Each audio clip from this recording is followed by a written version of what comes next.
So as you can see by that introduction clip, Call of Duty World War II spawns on Ground War aren't the best, but if you're a team that knows how to manipulate them, especially on hardcore, where the health is literally a 2-bullet death for almost every weapon in the game, you're going to be quite the devastating team. But regardless, Ground War's been going pretty good. It belongs in the game, and it was a smart move by Sledgehammer to bring it back, and I'm glad they did. Now all they have to do is bring in 18 player infected, and this game would be nearly perfection for Call of Duty standards. Now speaking of Call of Duty, in this match you're going to see me running around with a bayonet trying to get a bunch of bayonet kills. I was trying to get the daily challenge for 38 bayonet charges, which is what the challenge is for, but it just says bayonet kills. Now the challenge is a little broken, but you know, it's okay. The bayonets really wasn't too difficult to do, but it's just a bayonet charges because that's the only credit you get for the challenge, not actual bayonet kills. And I switched from tactical to default to make it easier on myself, and you're gonna see me trying to drop to cover and accidentally mailing because of that reason. And yeah, it was a fun challenge to do for a heroic variant, but you know, they need to fix these challenges because it took way too long to do this for my liking. But anyway, let's get on with the actual topic of the video. Today I figured we would be talking about a hot topic, and that's Black Ops 4. And you know, after watching the reveal trailer, I was beyond disappointed. All my hopes and dreams for Treyarch and Black Ops 4 were crushed. They got rid of the campaign.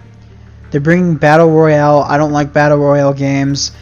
Multiplayer is 5v5. It's copycat of Rainbow Six Siege. Black Ops 3.5. That's exactly what it is.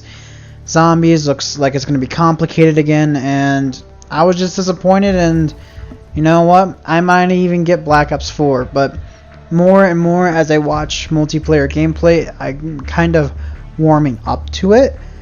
But as of right now, I'm beyond disappointed, and this has to be one of the worst reveals in Call of Duty history. Heck, even World War II's reveal was a lot better than the Black Ops 4 reveal. It did have a lot more hype than World War II did, but I feel as far as the outcomes, it just died. The hype train for Black Ops 4 is, as of right now, dead, and until the beta, I don't think it'll be revived. The community is split in the middle. You either like the changes that you saw, or you don't like them. And personally, from my opinion, I don't like anything I saw. And I'm going to go down a list of my complaints that I have. But let me give you a little background. I've been playing Call of Duty since Black Ops 1. So since 2010. So that's about 8 years of experience with this franchise. I have played COD 4, World at War, and Modern Warfare 2 when they weren't hacked to death. And that was Call of Duty. Black Ops 1 and before that is Call of Duty. MW3 is where changes started being made. You had the point streak system, specialist system, and then you have Black Ops 2, which is what the formula for Call of Duty has been ever since then. And Call of Duty has went through minor changes, but Black Ops 4 I feel is going to be the most massive change and most learning curve you'll ever have to get used to in a Call of Duty game. Infinite Warfare and Black Ops 3 weren't too bad. I didn't play Advanced Warfare, so I can't comment on that. But besides from that, I feel like there's going to be a huge learning curve with this game.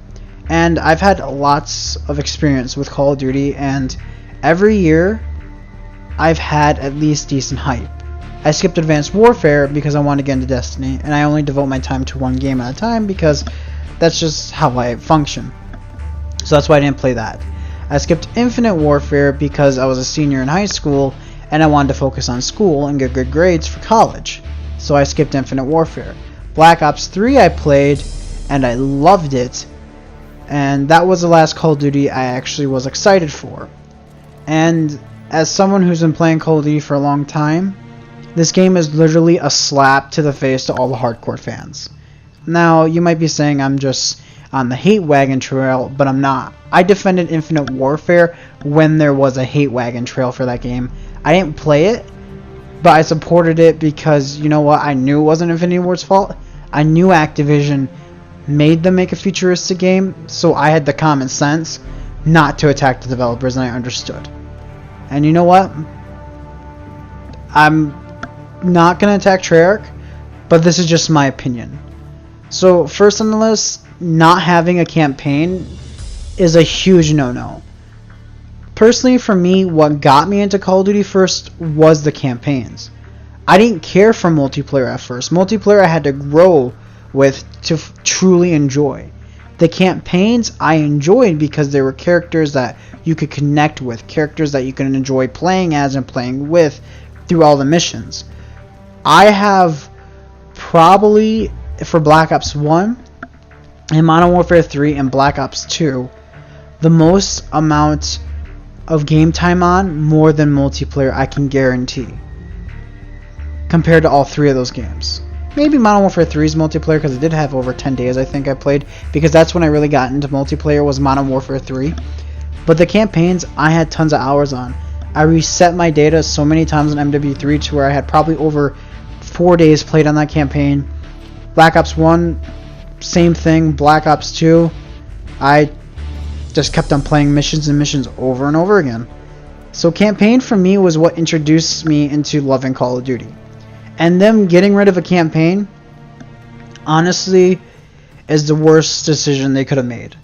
And a lot of people play the campaign. I want to say at least half of the Call of Duty player base plays the campaign, because you can tell from the trophy system on PlayStation 4. It can tell you the percentage of how many people have at least attempted playing the campaign and how many people have actually went and finished the campaign. And it might just say 25% or 30% depending on what platform you're on, but that's 25% of the player base you're alienating. And same thing goes for zombies. They keep making so complicated every year, and the zombies just look super complicated just from the trailers. Like, I know they're going to be forcing us to do the Easter eggs again, and you know what? I'm not for that. I like fun zombie maps like Kino der Toten, Ascension, and Moon, to where the Easter eggs are optional and you can have fun and you're not forced to do stupid tasks to make the game go.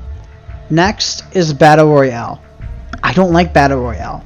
I'm not someone who can get into dropping down into a map, having random luck RNG, which is all Battle Royale games are. You can have a certain set of skill, but if you don't have good luck, like me, when it comes to video games with RNG and getting certain items, you're not going to have fun. Maybe it'll be different. I never played PUBG. I played Fortnite, and I don't like Fortnite. I don't like the amount of luck that goes into Fortnite, because literally all the locations I get are uncommon weapons. And you can say you're skilled, but I'm not ninja level. Okay, and a lot of people aren't on ninja or myth level. So you can't really bring up that argument. Fortnite is, for the majority of the population, a luck-based game, and I don't like that. And Battle Royale, you know, Call of Duty can't even handle headquarters without the mics crashing. So I don't know how that's going to be. Maybe it'll be different because they're working with Frostbite now. But, you know, that's iffy. And then finally, multiplayer, they just completely changed everything. 150 health. Weapons being, I'm guessing, super unbalanced from the gameplay I've seen. Snipers can one-shot you anywhere, which is overpowered. Shotguns can't even one-shot at close range. It just takes so many bullets to put people down with all the gameplay I'm seeing, and it just looks like a mess. I know it's pre-alpha, but they've had 3 years to make this game, and they strayed away from what Call of Duty is. And those leaks that guy said were fake are actually true.